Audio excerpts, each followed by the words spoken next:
بچه‌ها سلام، صبحتون بخیر. امیدوارم که حالتون خوب باشه. امروز تو این ویدیوی نسبتاً کوتاه میخوام کمی در رابطه با پمپ بنزین های اتریش براتون بگم و فکر میکنم برای بچه‌های ایران جالبه، چون واقعا این پمپ بنزین ها رو توی ایران ما نداریم متاسفانه. یعنی خدماتی که این پمپ بنزین ها به آدم میدن اینجا توی ایران متاسفانه نیستش. خب بریم بهتون نشون بدم.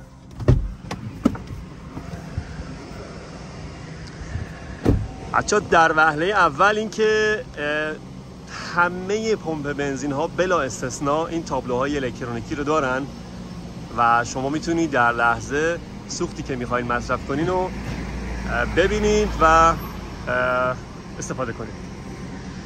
و چیزی که جالب هست برای من اینه که خب توی ایران سوخت همش توی همه پمپ بنزین ها واقعا یه دسته دیگه، سوخت ملی هستش به قولی و توی همه پمپ بنزین ها قیمت یک نواخت هستش. ولی توی اروپا این شکلی واقعا نیست. هر پمپ بنزین میشه گفت تقریبا قیمت متفاوتی به نسبت به یکدیگه دارن. خب این از سوخت. و شما موقعی که میخواید سوخت بزنید، سوخت گیری کنید، خیلی باید حواستون جمع باشه که مثلا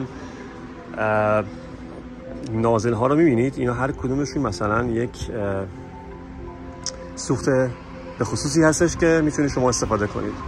خیلی باید حواستون جمع باشه که به جای ماشینتون اگر بنزین باشه گازوئیل نزنید و اگر گازوئیل باشه بنزین نزنید. و چیزی دیگه که خب خدماتی که خدمت یا خدماتی دیگه که اینا ارائه میکنن اینه که شما میتونید ماشینتون با این محصولاتی که اینجا گذاشتن، شوینده ها به عبارتی تمیز کنید، رایگان، شیشه ها، چراغ ها یا هر نقطه‌ای که بخواید تمیز کنید. و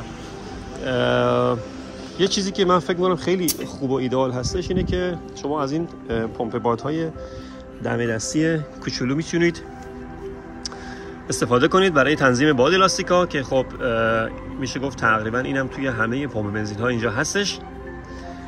این فکر می‌کنم خیلی خیلی چیز خوب و مثبتی هستش. میتونید باد لاستیکتون رو چک کنید، باد لاستیکتون رو کم و زیاد کنید. خب البته من الان نماید کم بزنم این بره چون یه دسته نمیشه.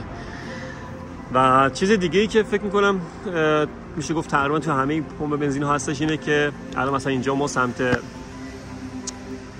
چپ تصویر، سمت چپ به قولی کارواش اتوماتیک داریم.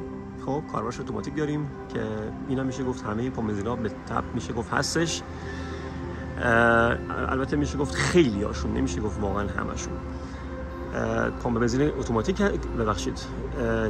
کارواش اتوماتیک هستش. ماشین رو داخلش میذارین و اینا بهش میگن واش اشتراسه. ماشین رو میذارین و کلیداش میذارین. حالا بستگی داره که چه مدلی شما بخواید بشورین. ماشین رو براتون میشوره، از 5 یورو نیم فکر کنم شروع میشه تا 13-14 یورو. خب و این ور هستش که دستی هستش، میتونید خودتون ماشینتون رو به اون سبک و سیاقی که دوست دارید، به اون شکلی که دوست دارید بشورید، همونطوری که خودتون میخواید. حالا میخواین رینگاتون رو بشورین و هر کاری که داشته باشید میتونید خودتون استفاده کنید بشورید از محصولاتشون. به قولی 2 تا نازل داره، یکی برای جارو و کف، یکی هم برای